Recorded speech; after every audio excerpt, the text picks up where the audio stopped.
نه خیر دې دا زما په ځای راغی شوه خفه نه شي ښه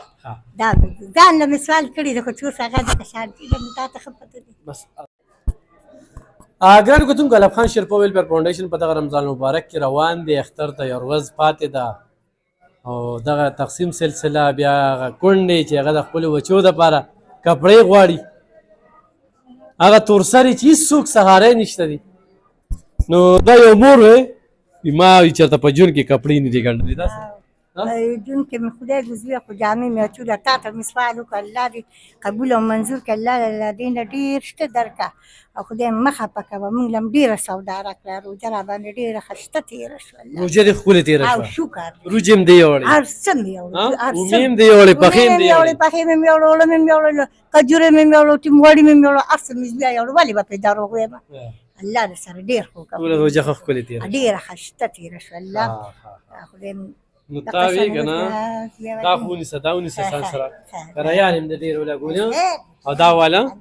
دا څه شو دا به مې هغه لور واچي اوله به جوړه کړي سال لکه ښه او وا بیا به نو لور تا خو یې ما لبالې که نه نه خیر دې دا زما په ځای راغی شوه خفه نه شي ښه دا ځان له مې سوال کړي د خو څو هغه دغه شان دي نو تا ته ښه پته دي بس حضرت خان حاجي صاحب او د دوبۍ یو ورور دی هغه به دعاګانو کې یاد ساتي ښه راشه دې خواته ښه څه وایې بس زما یو زوی دی د مزدورۍ مې څوک نشته زوی خاوند مې وفات شوی دی او زه به دغسې یو بل له کار روزګار کومه نو به دلته راغلی یم چې ستاسو څه وس دغه ما سره وکړئ خپل امداد دې ځای نه خوشحاله یې که نه څو کالونه راځي دا مې درېیم کال دی درېیم کال دی دې روژه کې دا څویم ځل دی دې روژه کې مې به دا دویم ځل دی صحیح صحیح ګرانو کتونکو دا د دې کپړې خوښې نه شوې نو ما له پیسې راکړه نغدې پیسې راکړه یتیمه ده یتیمه ده او د دې د ژوند ډېر سخت داستان دی دې زنانه خو بس زیاتي چې چا کړي دي خدای دې هغوی تباه او برباد کړي دې تورسرې سره ډېر زیاتې شوې دا ونیسه دا پیسې ونیسه د هغې د وجې چې کوم دی نو دا وایي چې یاره ما هغه داستان واورېده خو بس هر سړی یو عزت لري دا بله خورکۍ چې کومه ده بچی له یتیمې بچی له کپړې مو هغسې کپړې لګي چې دی که کله کپړې خو ورته لګي وښیه او شابه غوړي م والا چیني م والا چاول م والا اوړه م والا ښه صحیح ده چې تاسو خوشحاله منګه خوشحاله او تم والا تم والا ګرانو کتونکو دغه د علب خان شیرپا ویلفیر فاونډیشن کار دی انشاءالله دا سلسله مخ په وړاندې بوځو او بیا یا نصیب چې بله روژه به وي او که نه چې هغه خلکو دپاره بیا موقع وي که نه کم خلک چې کنځلې کوي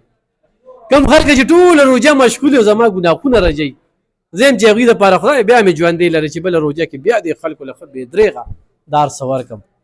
او د پیزارو سلسله د کپړو روانه ده او چې کوم یتیم یتیم برانه بغیر کپړو نه ځي انشاءالله انشاءالله حضرت خان حاجي صاحب او دوبۍ غرور یو جي خان مننه او ستاسو هغه کامیابي ده او ستاسو هغه کار دی الله دې ستاسو د آخرت قبول کړي او زه یم چې حقدار ته ورسي ما ته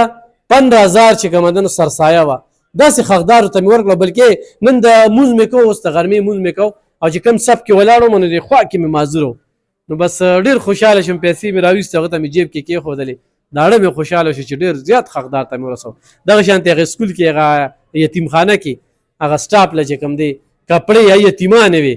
د هغوی چې کوم دی د 10,000 روپو کپړې وشولې نو دې وخت کې زه 80,000 روپۍ د کپړو والا قرضدار یم او دغه شانتې کریانې والا چې کوم دی نو 34,000 روپۍ قرضدار یم په انشاءالله خدای به اخلاصي مننه خوشحاله